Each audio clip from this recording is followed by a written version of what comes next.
What's up, people? Hope you're doing good. I just wanted to do a short video to tell you just a little bit about Pilates, which I don't know a lot about, but I came across a guy on YouTube that has a spinal cord injury, a little bit similar to mine, but a little bit different. His name is CEO St. Francis. You can look him up on YouTube. And in his videos, he was doing some Pilates on the floor, some adaptive exercises, and he's done really well with it. So from there, I found a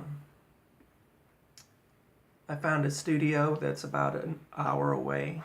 And I started going to Pilates just once in a while because it is an hour away and it costs money. But for me, Pilates has been a very good thing. I don't do it regularly, but I just wanted to share a couple things with you about it that might get you excited about looking into Pilates, or maybe not even into Pilates, but just into a regular exercise routine.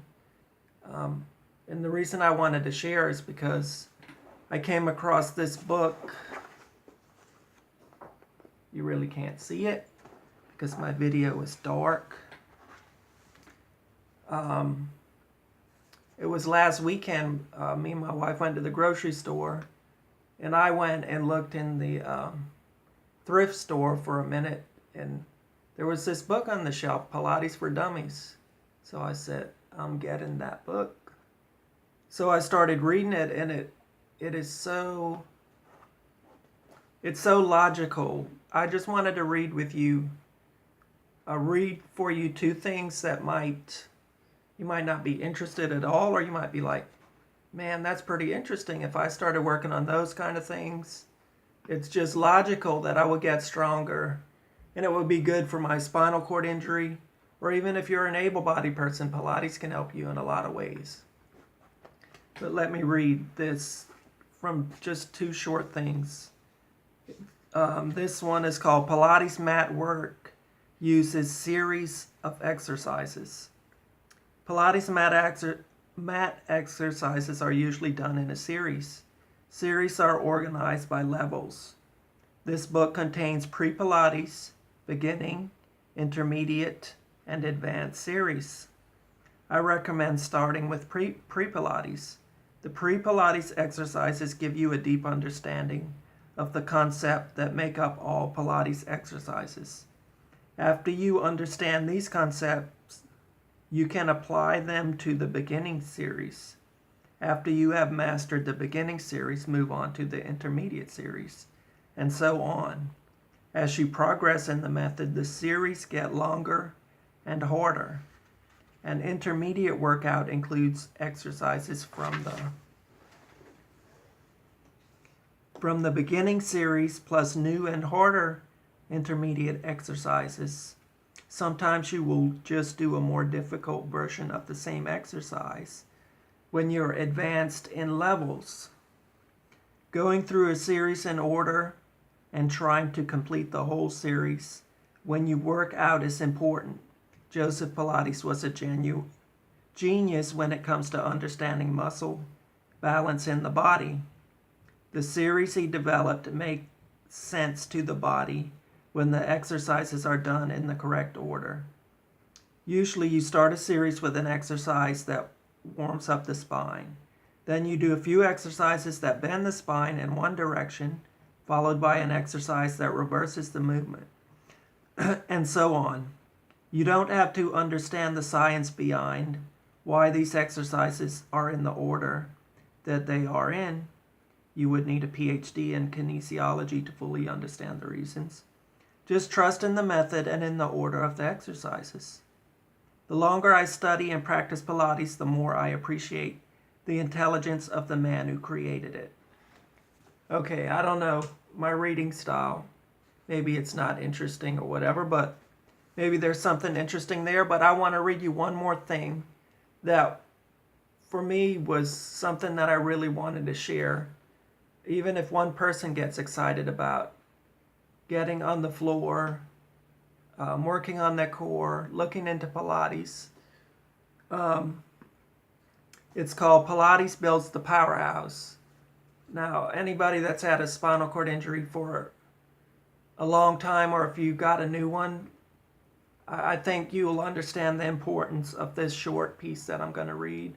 And I'll just read it. Pilates exercises as a whole develop strong abdominal, back, butt, and deep postural muscles. Pilates focuses on the muscles that support the skeletal system and act as the powerhouse of the body. Powerhouse is a term that comes from Joe Pilates himself. The abdominals, butt, back, and sometimes the inner thigh muscles, when working together, constitute the powerhouse. This is where many of the Pilates exercises can be initiated, or the area that is being challenged in many exercises. These muscles are the main stabilizing muscles of the torso and are very important for preventing injury to the back. Why should you care about your powerhouse? The powerhouse muscles protect your back from potential injury, and if you already have a weak or problematic back, then strengthening the powerhouse will probably will probably alleviate your problems. Working from the center of the body when doing any movement takes the load off of the joints and the spine and helps your body work more efficiently. A strong powerhouse is a sexy thing. Who doesn't enjoy a toned belly, butt, back, and inner thigh? Anyway, that's just a little bit of what I wanted to share from you about Pilates, but I mean, think about it. If you started a routine, and also something else in this book says, a lot of people start Pilates and they think, I can never do that. And I can never do that routine. It's too difficult. But it talks about when you start doing something and it's difficult, if you stick at it, say, for 3 weeks, something that you thought was out of your reach, all of a sudden you start doing it. So imagine if you started working on a routine and focused on your abdominals, your butt muscles, your powerhouse, your back postural muscles, how much better or improvement you can make in your spinal cord injury, in your everyday function. I just wanted to share that with you guys, and I hope you're doing well. And as I find, man, this book is there's so much logical, good information in this book. I'm excited to start doing some of the things, or maybe all of the things that are in this book. And as I find more short things that I can share with you, I will do that. I hope you guys keep fighting on and be encouraged, and never give up fighting against your spinal cord injury. Have a good day, guys.